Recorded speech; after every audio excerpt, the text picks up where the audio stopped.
Hey family, I have to tell y'all guys real quick, don't get on to me. Y'all get on to me when I drive and record, but this is very important and I'm safe. I got my phone stabilized, alright? I'm looking straight ahead. I just got out of a meeting. I'm in healthcare, so this is about health and medicine and stuff, so if this is going to bore y'all, change it now. I got out of a meeting because in the state of Georgia, all the healthcare institutions are being mandated by the federal government to vaccinate their employees. Not with just any vaccines that actually work or that matter, but with the flu vaccine. And it's now reached my hospital to where if you do not get it, you're terminated. Yes, it is against our constitutional rights. Yes, it's completely absurd, but it's coming from Obamacare.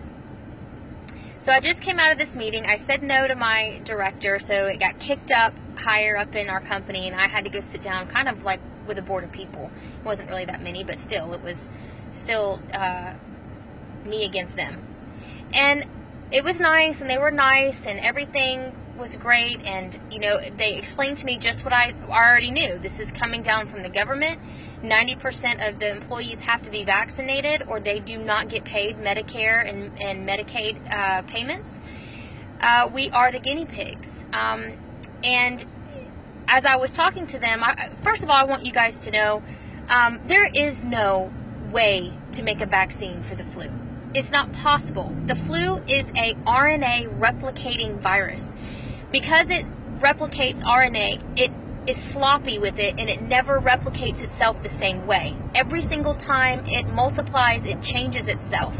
And the CDC, the scientists, biologists, there is no tracking this down. Every single season, every single time you get the flu, it's different from the last time you got the flu. Hopefully you never get it. Hopefully you don't. But here they are pressing a vaccine that is impossible to make a vaccine, the flu, impossible to make, with massive amounts of detergents and preservatives. You've got Fluad that's being pushed this year for 2015-2016. It's got 14 different crazy things in it. So not only are you fighting 3 live viruses that no longer exist, you're having to fight crazy detergents and astringents just to keep this virus alive and preserved. Then they give me an insert. They said, okay, you know, we understand. And I feel bad for them because these are people just like you and me who put on their pants, who go to work, who have to put food on their table, who have kids. I felt compassion in there. Must have been from the Lord. I really did. There really wasn't any anger. I felt more of compassion because I'm not the only person they're having to talk to about this. This is happening every single day since September the 1st, since they announced this mandatory vaccination. I felt compassion because as they were...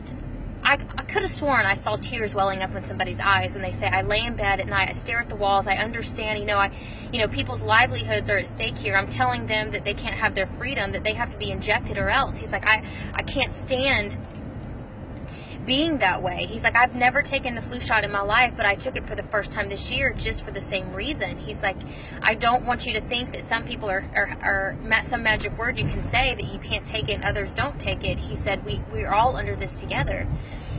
And this goes back to an earlier video that I made earlier with everything just gonna be okay and make America great again. How is that when everyone is losing their jobs because they won't accept communism?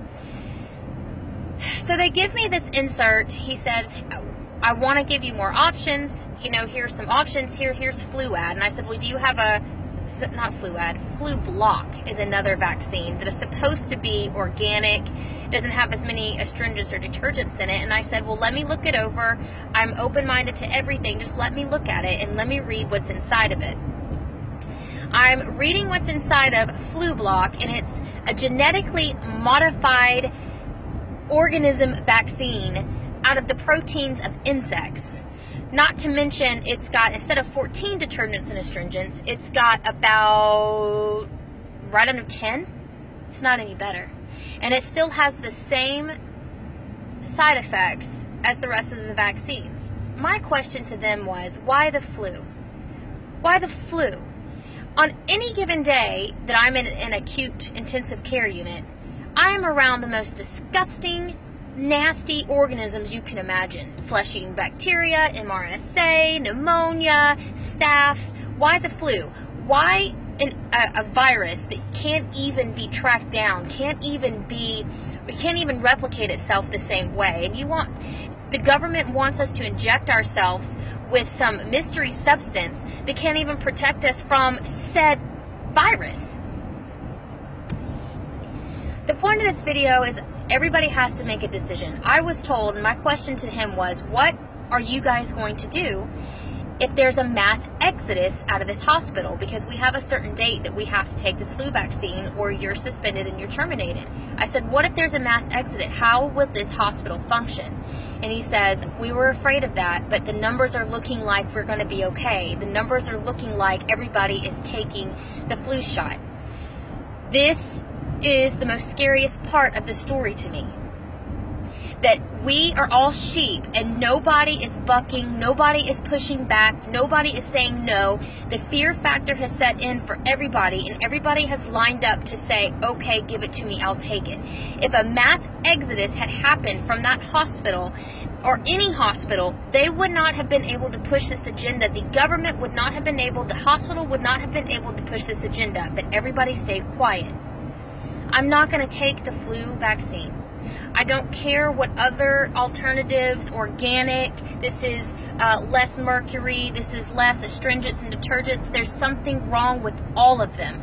You don't need to be injecting yourself with all of this crap. It's crap. Isn't it a little fishy that the government was forcing this? Do they want to keep us sick? Because there's money in keeping us sick. There's money for the pharmaceutical companies. And although everyday Americans who are working in these hospitals pushing this, they don't know that they can't help it. If all the worker bees stood up and said, no, we're not going to take this, they wouldn't be able to do it. So, for all the ones who are in healthcare and you're watching this, you have a decision to make. If you're a Christian, you have got to know that the Lord will take care of you. You have got to stand up and you have to be the voice. I'm just one voice, and I'm shocked that I am just maybe a handful of us that are resisting this. It needed to be more for the hospital to not do it. I heard it from the horse's mouth. They're not afraid of a mass exodus because everyone lined up and took it out of fear. None of these are safe. And I wanted you guys to know the facts. I love you guys. God will provide for me. I'm not scared. There is no fear. Because it's not going to stop at the flu shot. It's going to be the healthcare chip. It's going to be something else. This is how they're prepping us for the mark of the beast, guys. It's in the Bible. Because if they can get everybody to take a flu vaccine that's stupidly inactive, they're going to get you to take a healthcare chip. Because they're going to hold your job over your head. This is a test. Think about that next time you're faced with this dilemma. Love y'all.